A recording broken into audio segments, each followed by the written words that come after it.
February 14, 1945. A stone-walled farmhouse 30 kilometers southeast of the Hürtgen Forest. Snow falling silent and heavy. The air inside smelled of iodine, wet wool, and human suffering. Candles flickered against whitewashed walls stained with soot and blood. In the corner, a young woman in a soiled nurse's apron knelt beside a stretcher, her hands trembling as she changed the dressing on a man's shattered leg. His face was pale, his breathing shallow. He was not German. He wore the torn remnants of an American uniform, the sleeves cut away, his dog tag still hanging against his chest. His name was inscribed there in metal. Private Daniel Kowalski, 28th Infantry Division.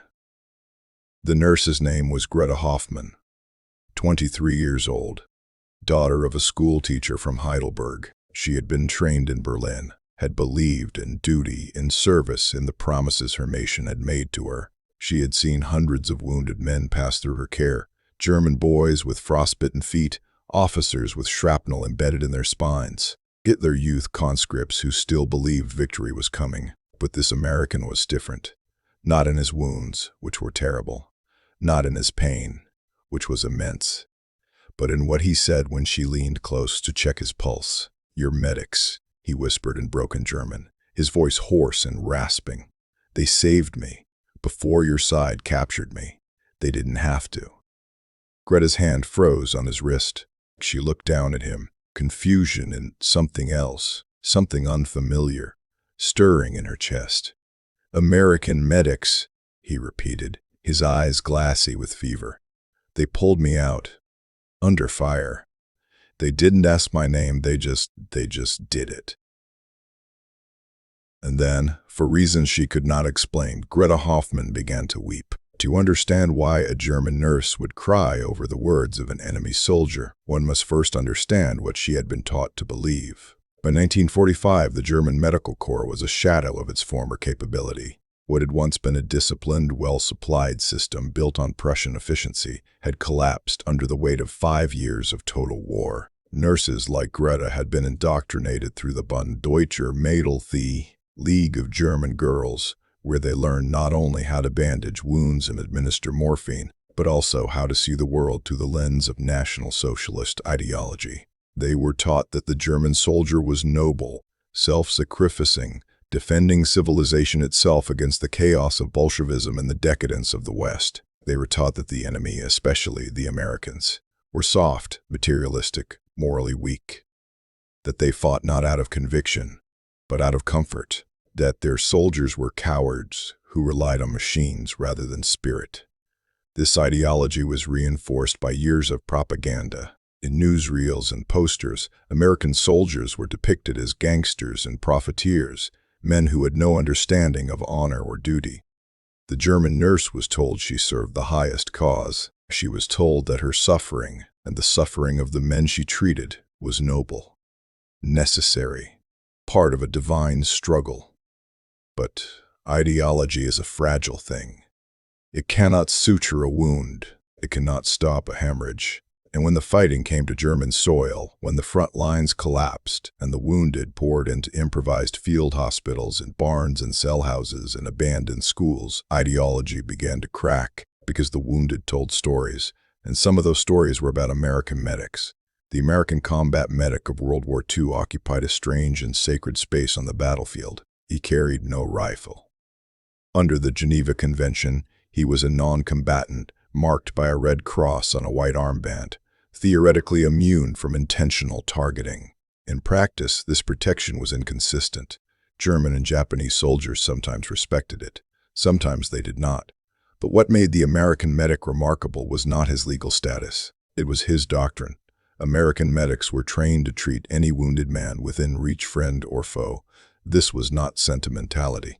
It was policy, rooted in a combination of Christian ethics, pragmatic military medicine, and a democratic ideal that every human life held intrinsic value.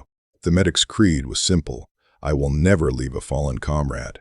But in practice, this creed extended beyond nationality. Captured German soldiers, interviewed after the war, repeatedly testified to being treated by American medics even while the fighting continued around them. They described medics who crawled through machine gun fire to reach them, who used their own plasma and morphine to stabilize enemy wounded, who spoke gently even when the wounded man wore the uniform of the Wehrmacht or the SS. This was incomprehensible to many German soldiers. It violated their understanding of war. In their experience, medical care was rationed by value. Officers received priority. The Volksgrenadier, the People's Infantry, often older men and teenage conscripts, received what was left. Enemy wounded were a logistical problem, not a moral obligation. To expend resources on an enemy was seen as weakness, even treason. But the Americans did it anyway. And the Germans who survived it did not forget. Private Kowalski had been wounded on February 9th during the grinding, freezing hell of the Rohr River offensive. His platoon had been pinned down in a shallow trench by German mortars. Shrapnel tore through his left leg, severing the femoral artery. He screamed, clutching at the wound, blood pulsing hot through his fingers. He would have bled out in 3 minutes, but a medic named Corporal James Delacroix was already moving. A Cajun from Louisiana, 20 years old, Delacroix had treated 16 men that morning. He was out of morphine. He was low on bandages. He had not slept in 30 hours. But when he heard Kowalski scream, he ran. He did not run in a crouch. He did not zigzag. He ran upright to the open ground, because speed mattered more than cover. Bullets snapped past his head. A mortar round detonated 15 feet away, showering him with frozen mud. He dropped beside Kowalski, tore open his aid kit, and applied a tourniquet with hands so cold he could barely feel his fingers. He used a compression bandage salvaged from a dead German soldier 2 days prior. He did not have time to think about irony. "Stay with me, Danny," Delacroix said, his voice calm, almost gentle. "Stay with me, brother. You're going home." Kowalski's vision blurred. He thought he was dying. He thought he would never see Brooklyn again, never see his mother's face, never taste a pierogi. But Delacroix held him, anchored him, and when the stretcher bearers came, they carried him back through the snow, through the chaos, to a battalion aid station, where a surgeon with blood-stained hands saved his life. 3 hours later, the Germans counterattacked. The aid station was overrun. Kowalski, still unconscious, was taken prisoner. When he woke, he was in the farmhouse. Greta Hoffman was standing over him, her face pale and exhausted, her eyes ringed with shadow. She spoke no English. He spoke no German, but she had already seen the bandage on his leg, an American bandage, applied with skill and care, marked with dried blood that was not yet brown. She had seen this before, on other prisoners, on wounded men who should have died but somehow lived because someone on the other side had decided they mattered. The German doctors she worked with were competent, but they were overwhelmed. Supplies were nearly gone. Morphine was reserved for German soldiers only. Anesthesia was a memory. Men screamed during amputations, held down by orderlies while the surgeons sawed through bone. There was no plasma, no sulfa powder, no penicillin, that miracle drug the Allies had in abundance, and the Reich could not manufacture. Greta had been told that Germany was winning, that the Fuhrer had secret weapons that would turn the tide, that American soldiers were weak and cowardly. But every day more wounded Germans came through the farmhouse, and many of them whispered the same strange, unsettling truth. "They treated us," said a Fallschirmjäger, a paratrooper whose arm had been shattered by a grenade. "I was bleeding out. One of their medics gave me his last bandage." "Why would he do that?" "They gave me chocolate," said an 18-year-old conscript, his face blackened by frostbite. "After they captured me, they shared their rations. I don't understand." "They didn't torture us," said an Oberfeldwebel, a sergeant, his voice hollow with confusion. "I don't know what I expected. But they gave us water. They let us pray." These stories accumulated like sediment, layer upon layer. They did not fit the narrative Greta had been taught, and so she tried to ignore them. She tried to focus on her work, on the bandages and the sutures and the endless grinding task of keeping men alive in a collapsing world. But then Kowalski spoke, and something inside her broke. What broke was not her loyalty. Not yet. It was something deeper, more fundamental. It was the realization that she had been lied to. The Americans were not supposed to care. They were supposed to be decadent, selfish, motivated only by material gain. But the evidence suggested otherwise. The evidence suggested that American medics treated enemy wounded not because they were forced to, but because they believed it was right. That they carried no weapons because they valued life over ideology. That they risked death not for glory, but for a principle so simple it seemed almost naive. That every man, regardless of nationality, deserved a chance to live. This was not the behavior of a weak or decadent people. This was the behavior of a people who believed in something larger than themselves. Greta did not have the language to articulate this realization. She only knew that when Kowalski whispered those words, they didn't have to something in her chest tightened. Something old and cold and hard began to thaw, and the tears came unbidden, silent, running down her cheeks as she pressed a clean cloth against his forehead and tried to make him comfortable. She did not speak. She did not know what to say, but Kowalski saw the tears, and in his delirium he smiled. "Thank you," he whispered in English. She did not understand the words, but she understood the tone. The symbol that recurs in the stories of captured German and Japanese soldiers is not a weapon. It is not a flag or a medal. It is a small rectangular bar wrapped in wax paper, stamped with the words U.S. Army Field Ration D. A chocolate bar. The American D ration was designed to be calorie-dense, shelf-stable, and barely palatable. A survival food meant to sustain soldiers when nothing else was available. It was not a luxury. It was not even particularly good. But to the soldiers of the Wehrmacht and the Imperial Japanese Army, many of whom had not tasted real chocolate in years, it was a revelation. German soldiers, especially those captured in the final months of the war, were often starving. The Reich's supply lines had collapsed. Rations had been cut to near starvation levels. Men fought on ersatz bread and watery soup, their bodies wasting away even as they were ordered to hold impossible positions. When they were captured and given American rations, including chocolate, they could not believe it. They could not believe that an army could be so well supplied that even prisoners, enemy prisoners, would be fed. One German POW interviewed in 1946 described the moment he was given a D-ration bar by an American guard. "I thought it was a trick," he said. "I thought they were mocking us. But he just handed it to me. No conditions, no cruelty. Just, here, eat." And I did. And I wept. Because I realized we had lost. Not because they were stronger, but because they had so much, and we had nothing.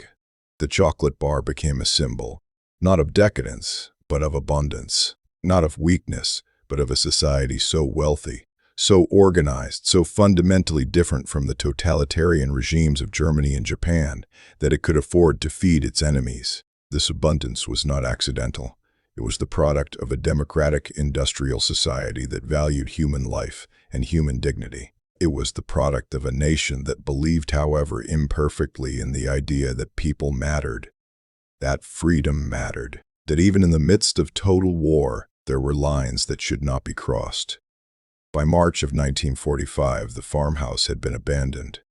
The front had moved west, then collapsed entirely. Greta Hoffmann, along with a handful of other nurses and doctors, retreated with the remnants of the German army. They walked for days through mud and snow, past burning villages and columns of refugees.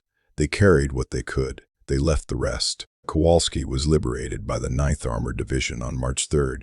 He was evacuated to a field hospital, then to England, and finally home to Brooklyn.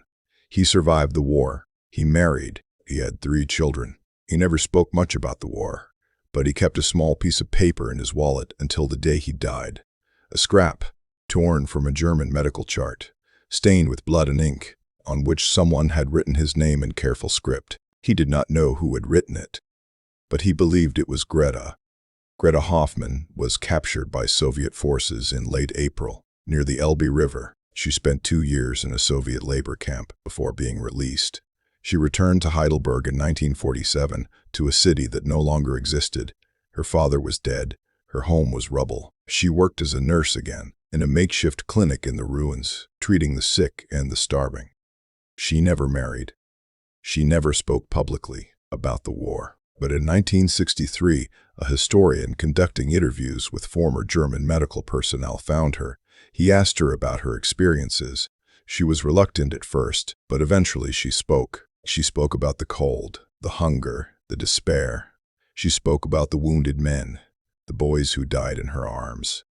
And then, almost as an afterthought, she spoke about the American prisoner, the one who told her about the medics. "I didn't understand it," she said, her voice quiet, her hands folded in her lap. "I had been taught that we were the righteous ones, that we were defending civilization. But when he told me what the Americans had done for him, I realized we had been defending nothing. We had been defending a lie. And the worst part was that I had believed it. I had believed that our suffering meant something. But it didn't. It was just suffering. And the Americans, for all their faults, understood something we didn't. They understood that life was precious, even enemy life, even the life of a man who had been trying to kill them hours before." She paused, looking out the window at the rebuilt streets of Heidelberg, at the clean, prosperous city rising from the ashes. "I think about him sometimes," she said. "The American. I don't know if he survived. I hope he did. I hope he went home. I hope he had a good life. Because he gave me something. He gave me a truth I had been denied. He showed me that kindness is not weakness, that mercy is not defeat, that even in war there are people who choose to be human." The historian asked her if she had ever tried to find him. She shook her head. "No," she said, "I wouldn't know what to say. The story of Greta Hoffmann and Daniel Kowalski is not unique. It is one thread in a vast and tangled tapestry of stories of captured German soldiers treated by American medics, of Japanese soldiers stunned by the kindness of their captors, of nurses and doctors on all sides who witnessed the strange, unsettling contrast between ideology and reality. These stories were suppressed during the war, ignored afterward, buried beneath the larger narratives of victory and defeat. But they endure. They endure in letters and interviews, in faded photographs and half-remembered conversations. They endure because they reveal a truth that propaganda cannot erase. That truth is this: in the midst of the most destructive war in human history, some men chose to save lives rather than take them. Some men chose mercy over hatred, and in doing so, they planted seeds of doubt in the minds of their enemies, seeds that grew into questions, and questions that grew into understanding. The American medic did not win the war with his bandages and morphine. He did not storm beaches or capture cities, but he won something more important. He won hearts. He won minds. He showed, through action rather than words, that the ideals his nation claimed to fight for, freedom, dignity, the intrinsic value of human life, were not just propaganda. They were real. They were lived. They were practiced even under fire, even when it would have been easier to look away. This was the lesson that Greta Hoffmann learned in that farmhouse in February of 1945. This was the lesson that thousands of German and Japanese soldiers learned in the final years of the war. It was not a lesson taught in speeches or newsreels. It was taught by the quiet courage of men like Corporal James Delacroix, who ran through fire to save a bleeding stranger. It was taught by the medics who carried no weapons, who wore the Red Cross, who believed that healing was more powerful than killing. And it was taught by the simple, almost absurd generosity of a nation that could afford to give chocolate to its enemies. There is a photograph, taken in April of 1945, somewhere in Bavaria. It shows a group of German prisoners of war being escorted by American soldiers. In the foreground, a young German soldier, perhaps 19, perhaps 20, sits on the running board of a jeep, eating a ration bar. His face is gaunt, his uniform filthy, but his expression is one of bewilderment, not fear, not anger, bewilderment, because he had been told that the Americans were monsters. He had been told that surrender meant death or torture. He had been told that the Reich was his only salvation. But here he was, alive, eating chocolate, guarded by soldiers who did not beat him, who did not curse him, who simply watched him with tired, indifferent eyes. And in that moment, everything he had been taught collapsed. This is the power of mercy. It does not announce itself. It does not demand recognition. It simply acts, and in acting, it reveals the lie behind the ideology that justifies cruelty. The German nurses who wept when wounded enemies spoke of American medics were weeping for many reasons. They wept for the suffering they had witnessed. They wept for the lies they had believed. They wept for the realization that their nation had chosen hatred over humanity, and that this choice had led to ruin. But perhaps, most of all, they wept because they recognized in those soft-spoken words a vision of what the world could be. A world where life was valued above ideology, where mercy was not weakness, where even enemies could be treated with dignity.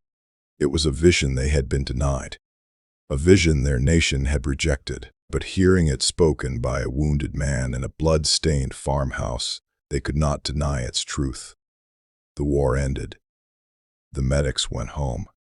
Some became doctors. Some became teachers. Some never spoke of what they had done, but their legacy endured, not in monuments or medals, but in the memories of the men they saved. German veterans, in their twilight years, would sometimes speak of the American who pulled them from a ditch, who bandaged their wounds, who looked them in the eye and saw not an enemy, but a human being in pain. These memories did not erase the war. They did not undo the atrocities or the suffering, but they complicated the narrative. They reminded people that even in the darkest moments, there were sparks of light.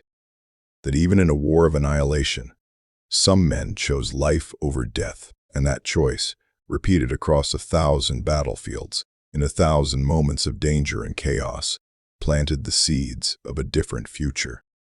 A future where former enemies could become allies, where reconciliation was possible, where the values of democracy and human dignity could be rebuilt from the ruins. It began with a medic who ran through fire, with a nurse who wept over an enemy's words, with a chocolate bar shared in the silence after battle.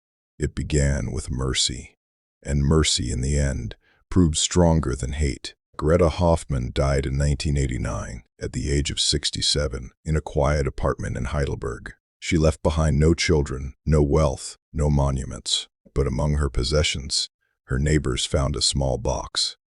Inside was a piece of paper, yellowed with age, torn from a medical chart. On it, written in faded ink, was a name: Private Daniel Kowalski, 28th Infantry Division, and beneath it, in German, a single sentence: "He lived because someone chose mercy."